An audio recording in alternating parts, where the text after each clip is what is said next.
आज हम 11th agriculture के बच्चों के साथ हैं और इनके कुछ सामान्य से सवाल है जिनके आसान जवाब देने जा रहे हैं। तो सबसे पहला सवाल, क्या दांत अगर चमकीले दिखाई दें तो उनमें कोई बीमारी हो सकती है? देखिए ऐसा बिल्कुल नहीं है, धीरे धीरे भाई, बहुत फास्ट नहीं। अगर दांत आपको एकदम साफ सुथरे दिखाई दे रहे हैं, इसका मतलब ये मत समझना कि आपके दांत एकदम सही है, क्योंकि दांतों के ऊपर की जो परत है जिसको हम एनेमल बोलते हैं, जो व्हाइट कलर की दिखती है, उसमें नर्व की सप्लाई नहीं होती, तो उससे दर्द भी महसूस नहीं होता। आपको अगर कोई प्रॉब्लम शुरू भी हो गई है तो आपको पता नहीं चलेगा। इसलिए हर 6 महीने में डेंटल चेकअप कराते रहना चाहिए अगर आपको बीमारियों से बचना है तो। क्या बात समझ में आई? यस और नो? दूसरा सवाल, क्या नींबू और नमक से दांत चमकाए जा सकते हैं? देखिए ये घरेलू नुस्खों की तरह अपनाया जाता है कि बहुत सारे लोग बोलते हैं कि नींबू और नमक यूज कर लो जिससे दांत चमक जाते हैं, जो कि ऐसा बिल्कुल नहीं करना चाहिए।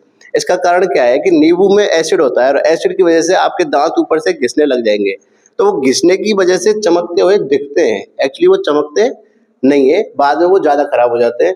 तो नींबू से दांतों को डायरेक्टली साफ नहीं करना चाहिए। अगर आपको जब भी दांतों को साफ करवाना है तो सीधे डेंटल क्लिनिक में जाके वहाँ साफ कराए जा सकते हैं, वहाँ मशीन से साफ किए जाते हैं।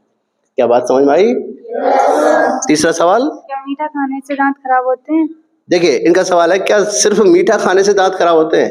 तो ऐसा नहीं है, सिर्फ मीठा खाने से दांत खराब नहीं होते। आप जो स्टिकी चीजें खाते हैं, जैसे चॉकलेट खाते हैं, गुड़ खाते हैं, घी खाते हैं, ऑयली चीजें खाते हैं, जो जो दांतों पे चिपकते हैं वो लंबे समय तक चिपके रहेंगे, और चिपके रहेंगे तो उस पर बैक्टीरिया आ जाएंगे, और बैक्टीरिया आने से उनमें इन्फेक्शन शुरू हो जाएगा। तो सिर्फ मीठे से खराब नहीं होते, बहुत सारी चीजें होती है जो जिससे दांतें खराब होते हैं। तो क्या बात क्लियर? अगला सवाल, दांत कितने प्रकार के होते हैं? देखिए इनका सवाल है कि दांत कितने प्रकार का होते हैं, तो मैं आपको जवाब देना चाहूंगा। दांत 4 तरह के होते हैं। चारों के नाम बताऊं तो सबसे पहला इंसाइजर, उसके बाद आता है केनाइन, फिर आता है प्रीमोलर और लास्ट में आता है मोलर। तो इस तरह से आपके मुंह में करीब 32 दांत पाए जाते हैं, लेकिन बचपन से 32 दांत नहीं होते। बचपन की अवस्था में सिर्फ 20 दांत होते हैं, लेकिन 20 दांतों के गिरने के बाद जब दोबारा दांत आते हैं तो वो फिर 32 की संख्या में आते हैं। क्या कोई और सवाल बचा हुआ है? 4 सवाल हो गए। 5वां सवाल कोई? क्या दांतों में गैप सही होता है? देखिए दांतों में सामान्यतः गैप, ज्यादा गैप हो तो भी सही नहीं है, एकदम कम गैप हो तो भी सही नहीं है। एक नॉर्मल गैप अगर रहता है तो अच्छा है।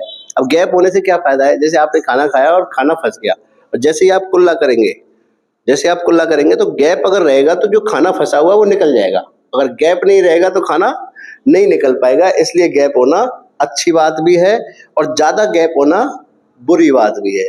क्या आपको सारी बातें समझ में आई? क्या 5 के 5 सवाल क्लियर हुए? Very good, thank you. बंद।